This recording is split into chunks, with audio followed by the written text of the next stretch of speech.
Hello and welcome to SweetSpotDFS. This is a StatFit video for the 2021 Safeway Open. Now, what do I cover in these StatFit videos? Well, I like to compare recent form versus results dating back to 2013. I also like to look at all of the swing stats, aka the strokes gain metrics, dating back for as long as I have captured the data, which for this tournament goes back to 2019. Which is 2 years, basically. 2 years worth of results and that we can compare, basically. And then at the end of the video, like I did in the course of video, I will give you my best StatFit plays for each price range. So 10K, 9K, 8K, 7K, 6K, you get it.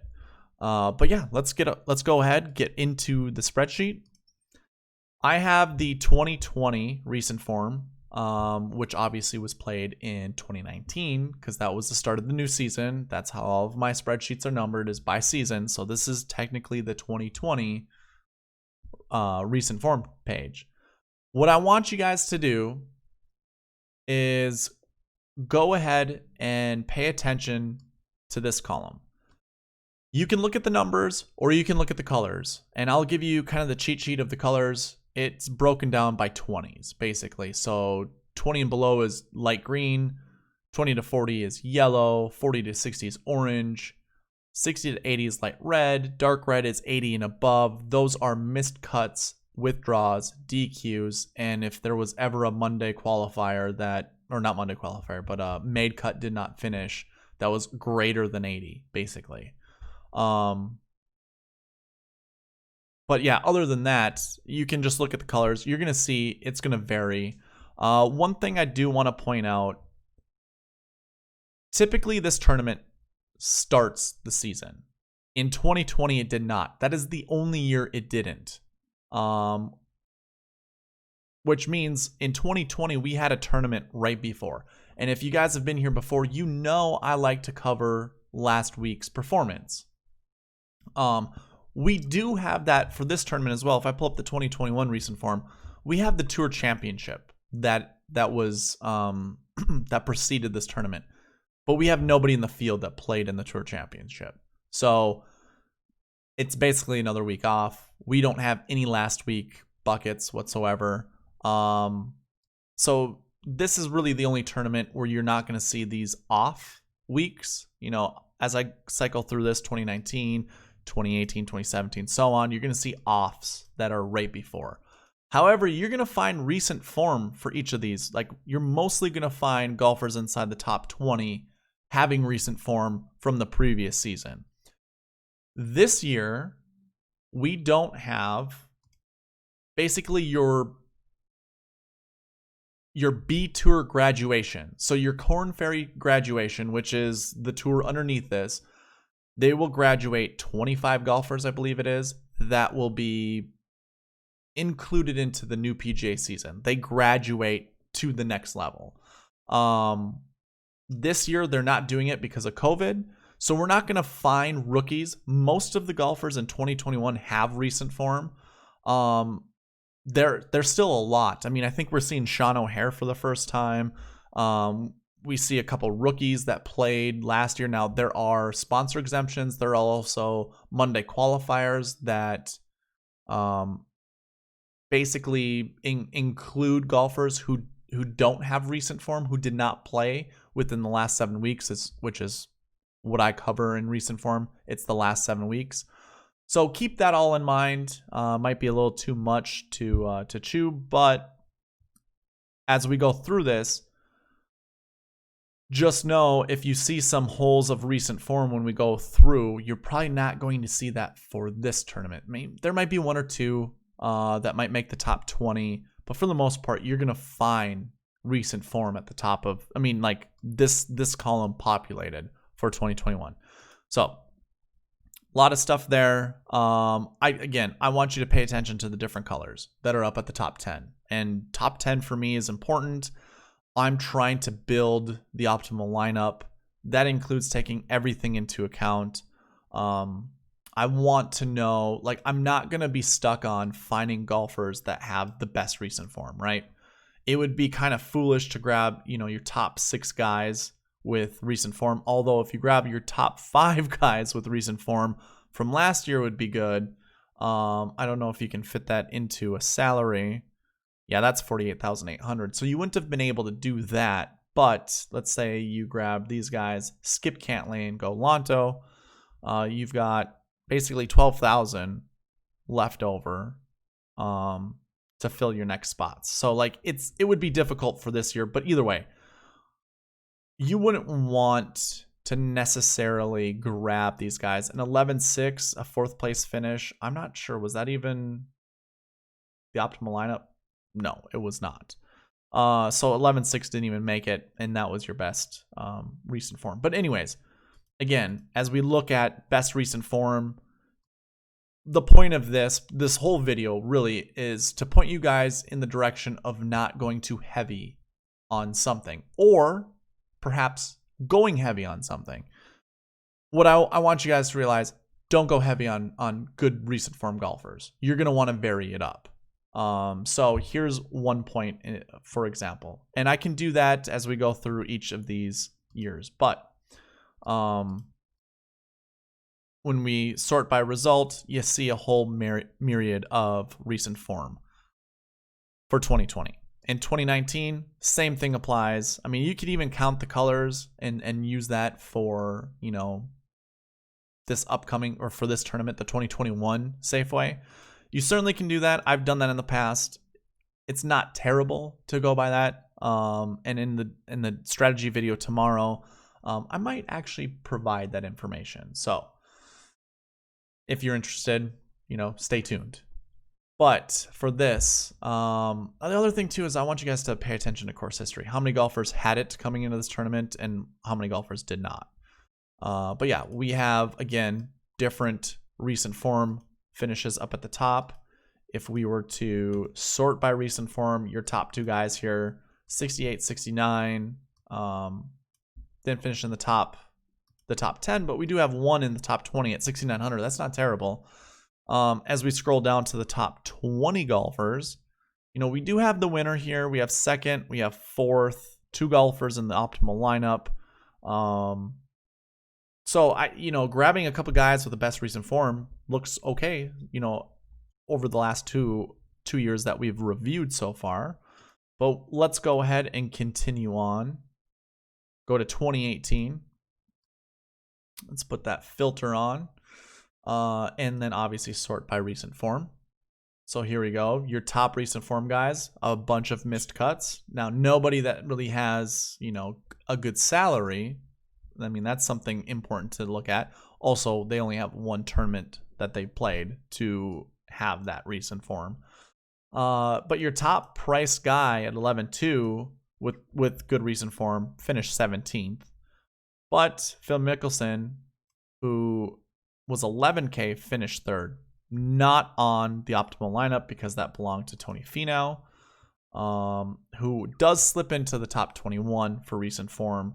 Really, it looks like you just wanted one golfer in the top 20 for recent form inside the optimal lineup. But yeah, we can go ahead, sort this again. You see a bunch of different colors up here, including a missed cut. So another tournament to consider. Not playing too many good recent form golfers. Again, we sort by here. Paul Casey, I don't know what his price was in 2017. I don't even know if DK had a tournament for this. But a 3rd place finish, pretty good. We see another 3rd place finish up here and a couple top 10s. Now, I would assume Phil Mickelson would have been an expensive golfer during that year, and perhaps Kevin Na could have been. I'm guessing Paul Casey and Phil Mickelson would have been pretty high priced. But when you see the top 21 golfers with recent form and then you see the results, again, it's not great. Grab a couple guys. That's basically all I'm trying to show throughout this whole thing. 2016 recent form. I gotta change my filter names. At one point in time, I was confused as to what to call this tournament. But anyways, here are your top recent form guys. We do have a 2nd place guy, so I'm guessing he would have been in the optimal lineup. We do have a 6th place guy. I'm not sure. Justin Rose might be one of the highest priced guys. We also see JT down here as well. So, I mean, we've got 2 golfers, maybe 3 from your top 20 recent form that we would have wanted to play. You know, it's all conviction plays, honestly. That's all that it comes down to. You know, if your top guys for recent form have a high salary, it's really up to you as to who to play. Recent form in 2015. Your top guys, we have a second, a third, and a third. Those are the only golfers that were inside the top 20/top 10. The rest of them, you know, I'm not sure what their price would have been, but again, showing you only 3 golfers inside the top 20 recent form finished inside the top 10. And that's what we're looking for. We want top 10 finishes. 2014, sort by recent form. We have a 3rd place, and that's it. I mean, Andres Gonzalez probably would have been a lower price guy. But for the rest of the guys in the top 20, what you see on the screen obviously is the top 20. It's not good. So I would, again, highly advise that you don't stick with top recent form guys this year or this week. I mean, again, we want to grab 2 or 3 guys from your top recent form. So as you see here, pick your best ones. Everybody seems to be on Cam Davis. He is an up-and-coming star. Like, he's going to be good. He's I believe he's a tall guy who hits the ball super far. I don't know exactly what his skill set is at this moment in time. I will be researching that in future episodes. But I like Cam Davis as well.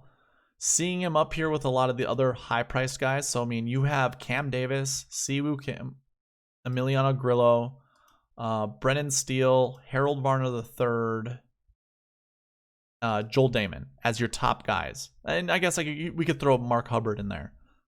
Grab 3 of these guys. 2 to 3 of these guys. I wouldn't play all of them.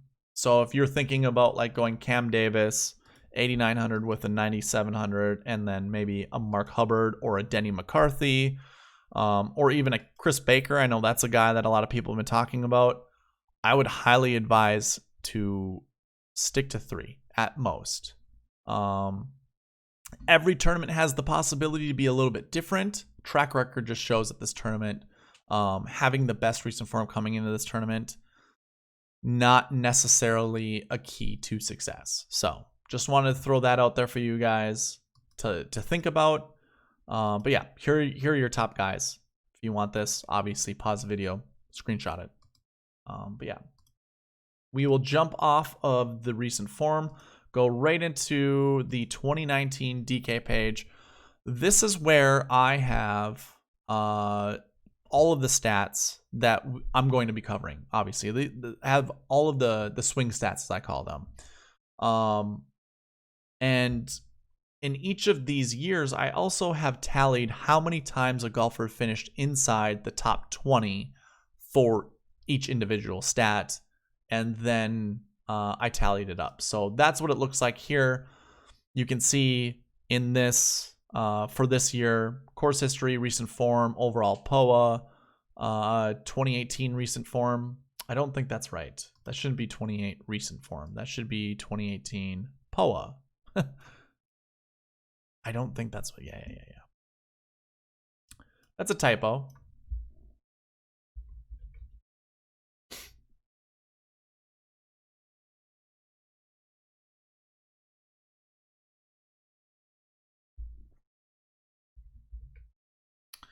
Okay, so 2018 recent or POA, and that's because this again was the first tournament of the year.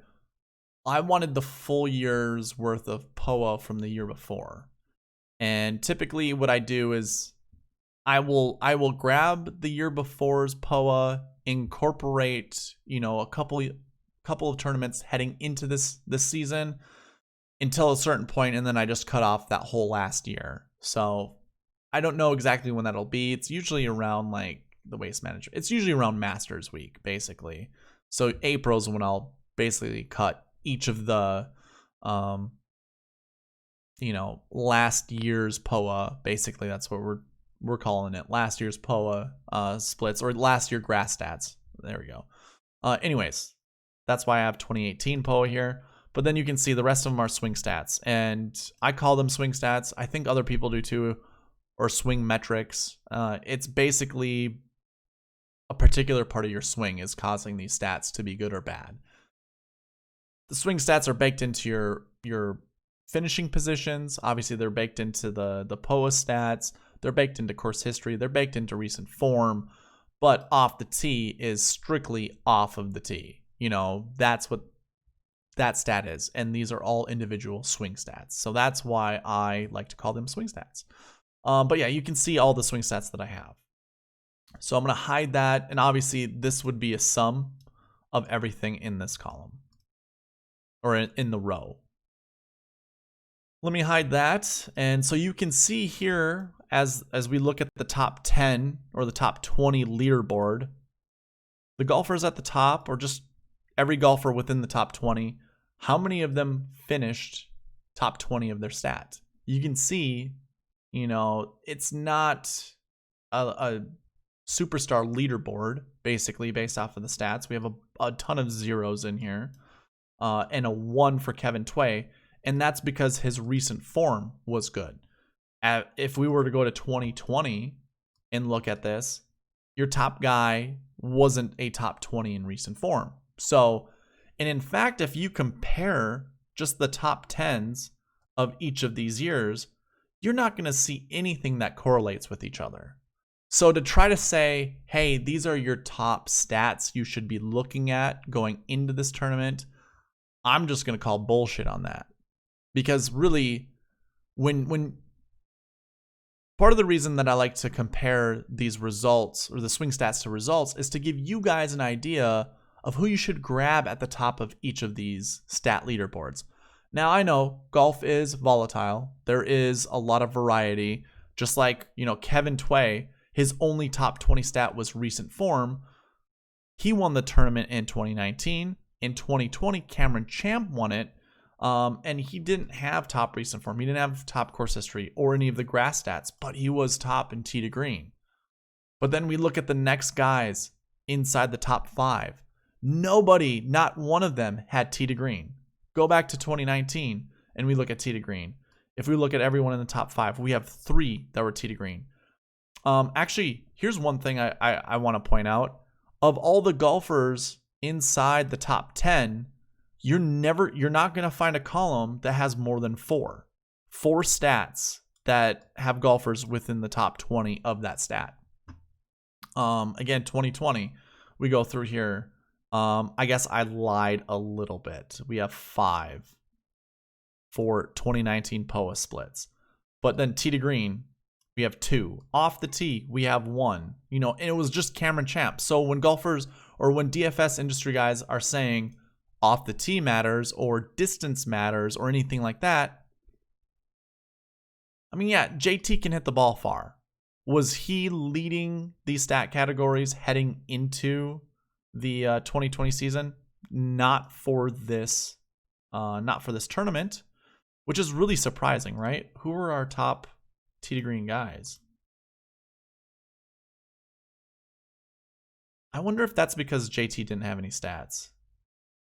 That could be the reason.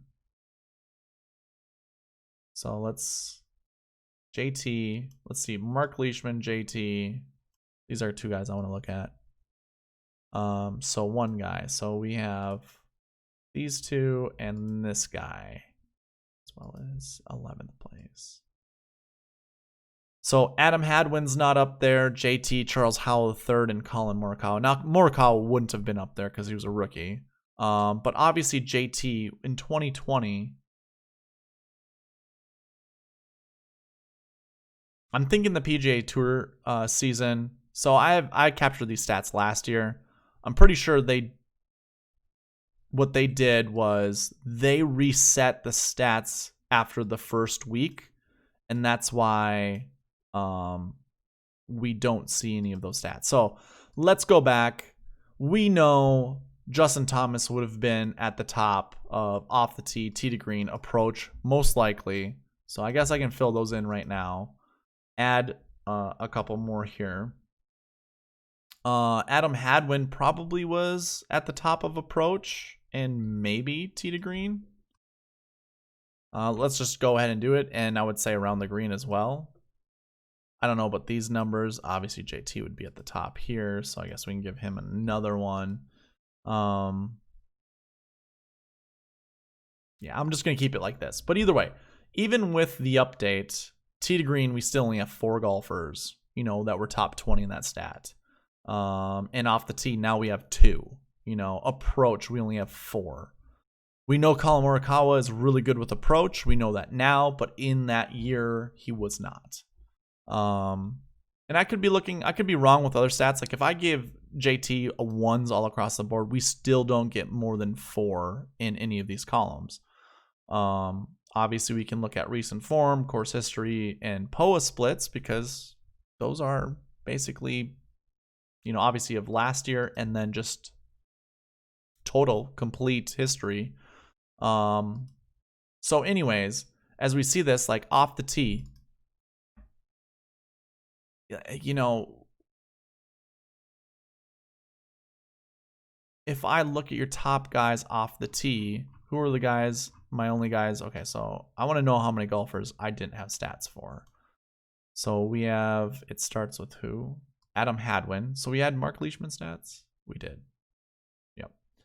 So Adam Hadwin, how many of these good golfers? There's Daniel Berger. I know he was injured, I think, most of that year. Johnny Vegas.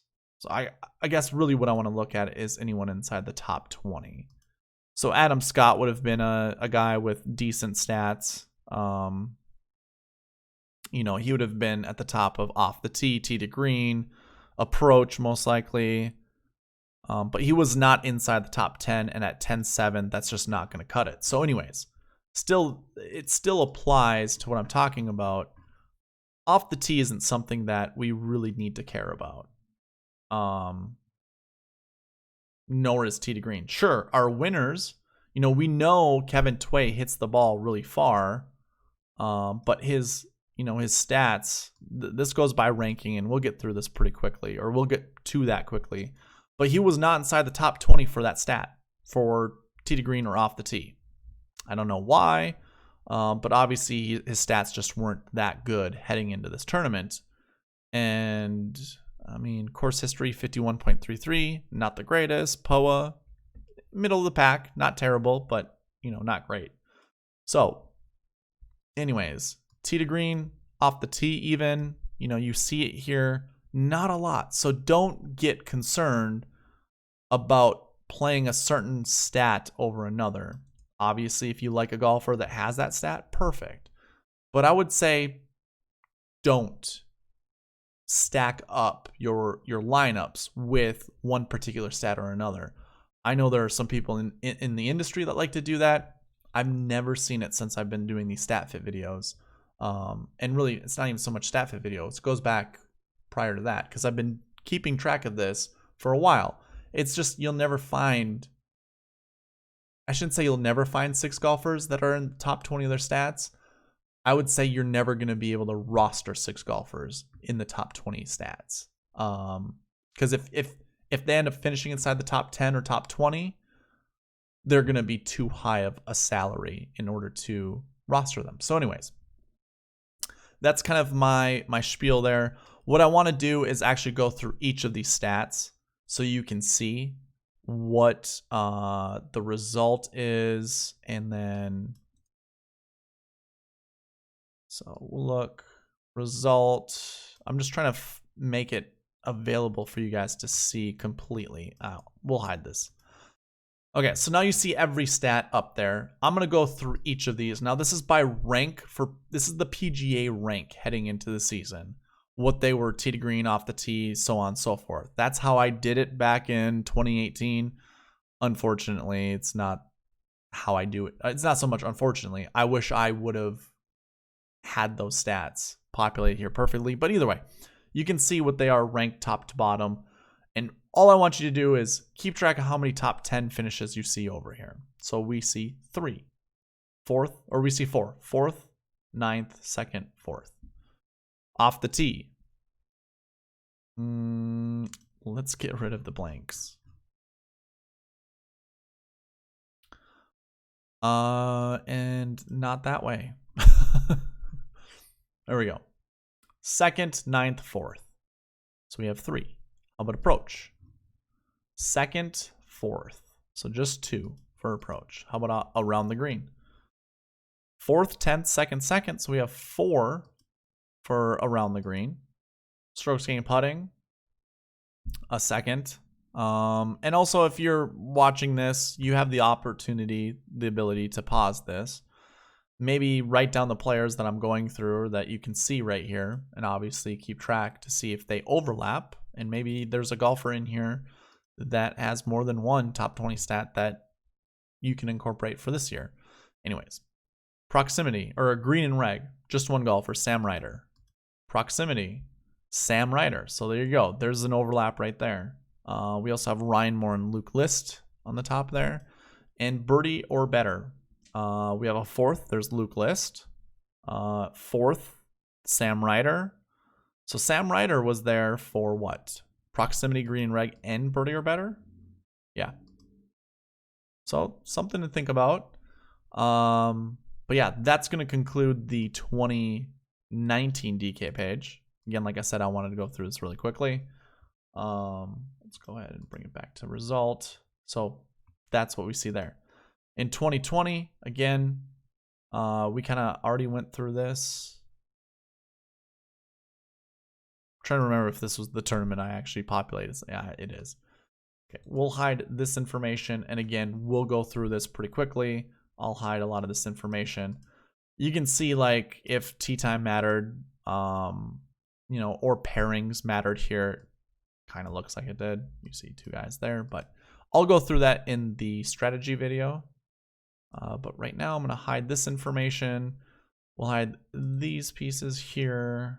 We'll scroll over.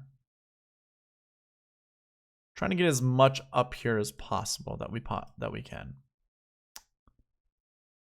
I guess we don't really need to talk about course history. I'll keep it up here so you guys can see it. And then I'll hide some of these columns as we go. So anyways, here I can go with POA. Did we do that in 2019? We didn't, but here we go. POA. See 1, 2, 3, 4 golfers inside the top 20 or inside the top 10. And then for the 2018 POA, we see 3. Okay. Now we'll go back to 2020. Sorry, I did not include that in the previous one. 2020. So we'll sort by POA stats. We had 1, 2, 3, 4 golfers inside the top 10. So that's pretty decent. 2019 POA. 1, 2, 3, 4, 5 golfers inside the top 10. So not a bad stat to look at.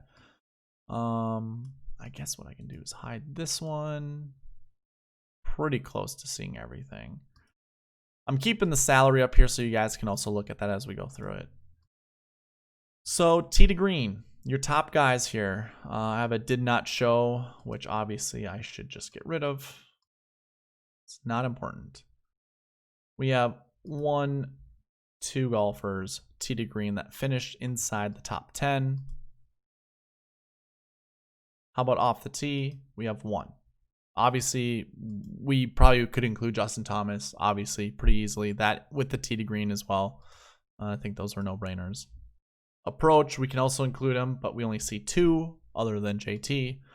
Around the green, we see 1, 2. Cam Champ actually showed up. That's crazy. I didn't know he was really known for his around the green. It's not a terrible one to go with, I guess. Putting.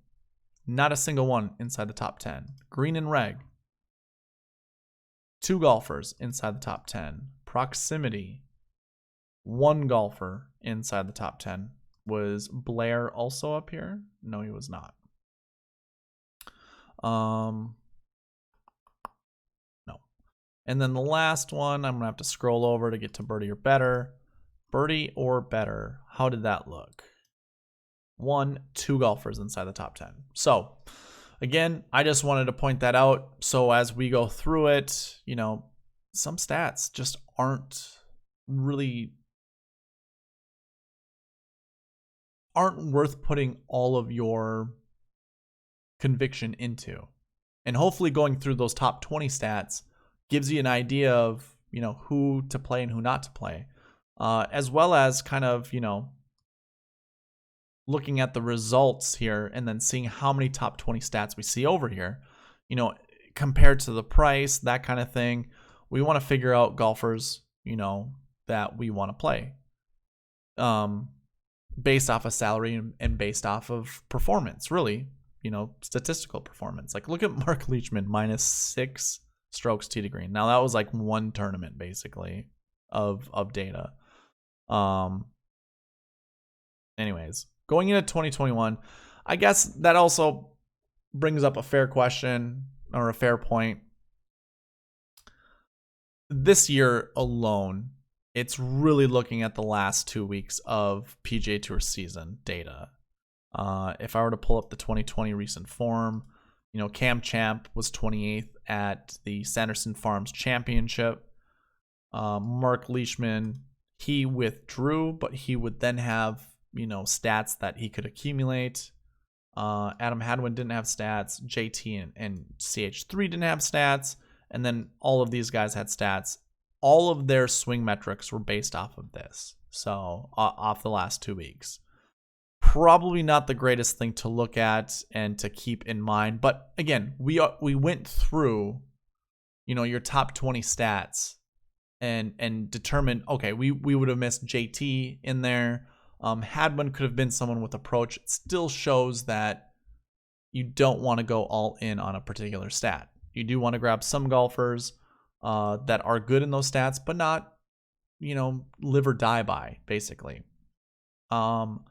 As we look at this week, so I'm going to give you my favorite plays. And really, I think a lot of this is going to go, I do like POA splits. So okay. I don't know exactly how I want to go about this, just because there's so many stats. One thing I do want to mention, I included bent grass. This is just for review purposes, so it will be available during the review. I'm not going to really look at it during the DFS strategy video or during this one because I'm not positive how much it's actually going to play into account. So let me go ahead and hide that. These greens are both POA and bent, but like I said in my course fit video, when POA's there, it usually takes over. So I'm just going to go ahead and point that out. Okay, so let's look at stats. So I like Shane Lowry. He's obviously the thumbnail of this picture or of this video. A little bit of me likes him because he's pretty decent on POA. He's got 4 stats that he's top 20 in. And it's not like stats that I truly care about. He has overall POA, tee to green, approach, proximity. I mean, proximity isn't really a stat I care too much about. My next close one would be Phil Mickelson. Like, I kind of like Phil this week. I like him quite a bit. And of my top guys, I'm probably going to be sharing a lot of ownership between these two. In the 9K range, my favorite play would be, it's close, but it'd be between Doc Redman and Sergio, and it's Sergio.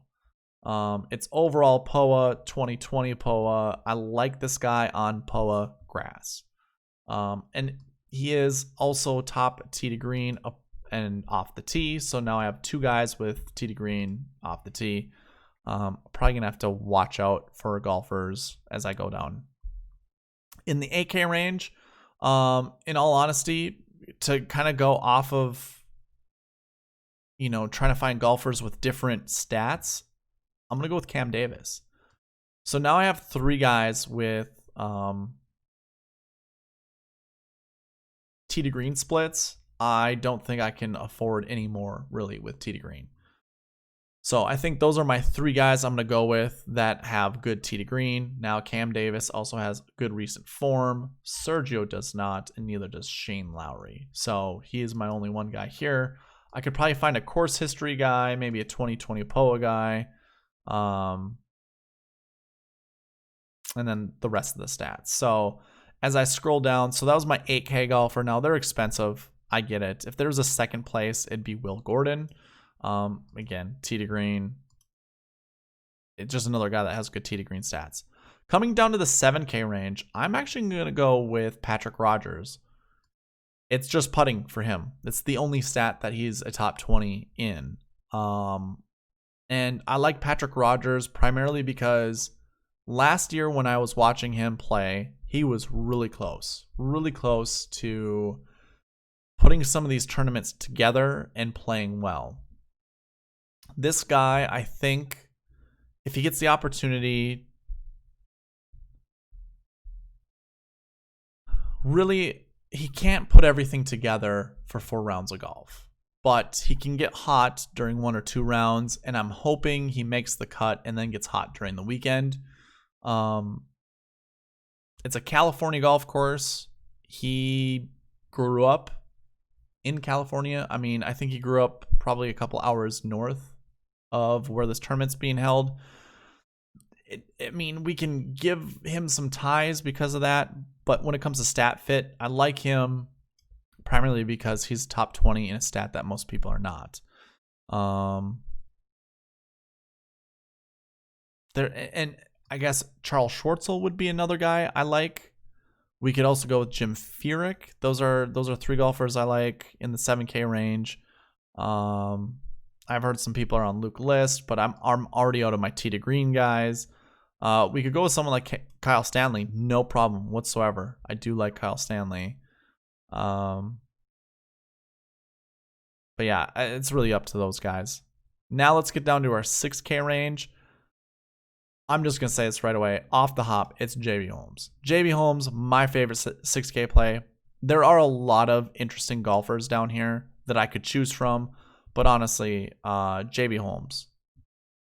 I don't know if I could get more excited about another guy down here. A lot of great talent, by the way, down here. Wyndham Clark, super good. Tom Hoagie can score in bunches. So can Scott Stallings. I wouldn't look past Jason Duffner to do well here. Kevin Chappell didn't play a lot last year, especially after the restart. I want to say something good about Peter Uihlein, but just not there yet. Really like Seamus Power. He's another good golfer. Lines up with a lot of stats that I haven't really used yet, so Seamus Power would be a close second.